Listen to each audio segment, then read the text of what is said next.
Hello नमस्कार दोस्तों। तो 22 मई को एक और धमाकेदार एसएमई पे ओपन होने जा रहा है Unified Data Tech solutions Limited का। तो देखेंगे हम कंपनी के काम के बारे में, उसके बाद जानेंगे आईपीओ डिटेल, कंपनी के फाइनेंशियल कैसे हैं, ग्रे मार्केट में डिमांड कैसी चल रही है, और अंत में बताएंगे अपना व्यू की इस एसएमई पे अप्लाई करना है जिसको अवॉइड करना। तो सबसे पहले देख ले रहे हम कंपनी के काम के बारे में। तो unified data tech solutions limited की स्थापना 2010 में हुई थी और company Mumbai based IT services provider company है। कंपनी की सर्विसेज में देख लिया जाए तो ये आईटी सॉल्यूशन है and data centres, virtualisation, cyber security and networking जैसी services banking sector, finance sector और आईटी सेक्टर को प्रोवाइड करवाती है। कंपनी की 2 ब्रांचेस है, एक पुणे और एक अहमदाबाद में है, और कंपनी अभी तक 1000 से अधिक क्लाइंट्स को अपनी सर्विसेज प्रोवाइड करवा चुकी है। मार्च 2025 तक केवल कंपनी में 38 ही परमानेंट एम्प्लॉय काम कर रहे थे। तो कंपनी का काम तो ठीक ठाक है, सदा बाहर वाला है। और आईपीओ डिटेल जानने से पहले आप हमारे चैनल को सब्सक्राइब जरूर कर लें ताकि आपको समय पर आईपीओ संबंधी जानकारी और एसएमई पे संबंधी जानकारी मिलती रहे। चलिए अब देख ले रहे हम आईपीओ की डिटेल के बारे में। आईपीओ 22 मई को ओपन होने जा रहा है और 26 मई तक यह ओपन रहेगा। प्राइस बैंड 260 रुपये से 273 रुपये पर शेयर रखा गया है। तो हमें 273 रुपये प्राइस बैंड भरकर ही इस एसएमई आईपीओ को अप्लाई करना। लॉट साइज 400 शेयरों का रखा गया। टोटल यूज साइज 144.47 करोड़ का रखा गया।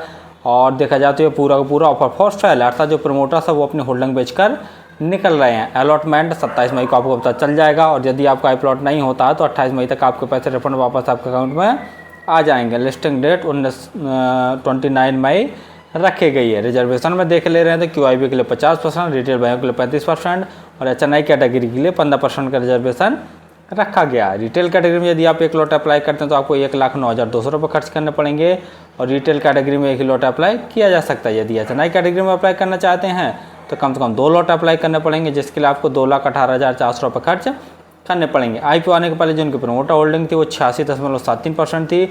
आईपीओ आने के बाद इनकी प्रमोटर होल्डिंग 60.39% जैसी बचेगी। ROE 48.81%, ROC 52.55%। आरओसी देखते हैं तो काफ़ी दमदार हैं। पी 21.83 है। पी वाइज थोड़ी सी महंगी वैल्यूएशन पर अपने आईपीओ को लेके आए हैं। बाकी जैसे फाइनेंशियल देख रहे हैं तो ऑल अमाउंट सभी के सभी करोड़ में दिए हुए हैं। कंपनी के एसेट साल दर साल लगातार बढ़ रहे हैं। रेवेन्यू देखते हैं तो मार्च 2022 में कंपनी का रेवेन्यू 95 करोड़ का था, जो कि बढ़कर मार्च 2023 में 112 करोड़ का। मार्च 2024 में इनका नेट रेवेन्यू बढ़कर 266 करोड़ का।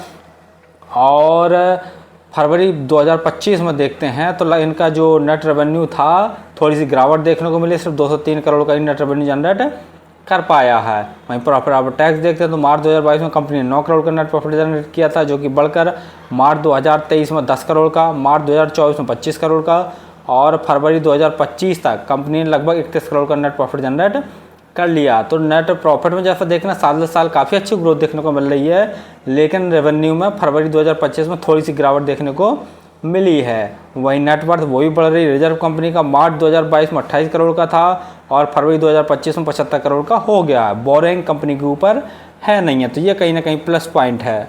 जीएमपी ग्रे मार्केट प्रीमियम देखे ले रहे हैं तो 58 रुपये पर शेयर की ग्रे मार्केट में डिमांड निकल कर आ रही है और 400 शेयरों का एक लॉट है। तो 58 करके देखते हैं तो एक लॉट में लगभग 23,200 रुपये जैसा प्रॉफिट निकल कर आ रहा। परसेंट वाइज देखा जाए तो लगभग 21 से 22% जैसी इसकी ग्रे मार्केट में डिमांड चलती है। फाइनली हमने देखा कि Unified data Tech Solution Limited का मेनली काम आईटी सर्विसेज प्रोवाइड करवाना। जैसा हम बता ही चुके हैं कि ये अपनी सर्विसेज में डाटा सेंटर्स, वर्चुअलाइजेशन है, साइबर सिक्योरिटी, नेटवर्किंग है और बहुत सारी सर्विसेज हैं जो कि प्रोवाइड करवाती है। तो कंपनी का काम तो ठीक ठाक है, सदा बाहर वाला है, लेकिन बहुत ही ज़्यादा कंपटीशन वाला है, क्योंकि इस प्रकार की शेयर मार्केट में बहुत सारी कंपनियाँ हैं जो कि लिस्टेड भी हैं और अनलिस्टेड भी। दूसरा, जैसा कंपनी का फाइनेंशियल देख रहे हैं तो काफ़ी दमदार हैं। साल दर साल रेवेन्यू में ग्रोथ देखने को मिल रहा है अगर फरवरी 2025 को छोड़ दिया जाए तो, और प्रॉफिट आफ्टर टैक्स में भी काफ़ी अच्छा उछाल देखने को मिल रहा है साल दर साल। बोरिंग कंपनी के ऊपर 0 है, लेकिन नेगेटिव पॉइंट यहाँ पर है कि जितना भी इशू साइज रखा गया है आईपीओ का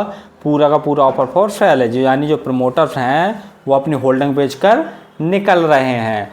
और ग्रे मार्केट में डिमांड भी जैसा देख रहे हैं तो लगभग 20-21% के आसपास निकल कर आ रही है। तो मेरे हिसाब से तो यदि आप इस एसएमई पे अप्लाई करना चाहते हैं तो लास्ट डे ही अप्लाई करें, लेकिन 2 चीज़ें ज़रूर देख लें कि जिसको टोटल सब्सक्रिप्शन है वो कम से कम 250 गुना से ज़्यादा हो जाए, और जो ग्रे मार्केट में डिमांड है वो कम से कम 40% जैसी हो, तो सेफली रहेगा ये एसएमई आईपीओ अप्लाई करने के लिए।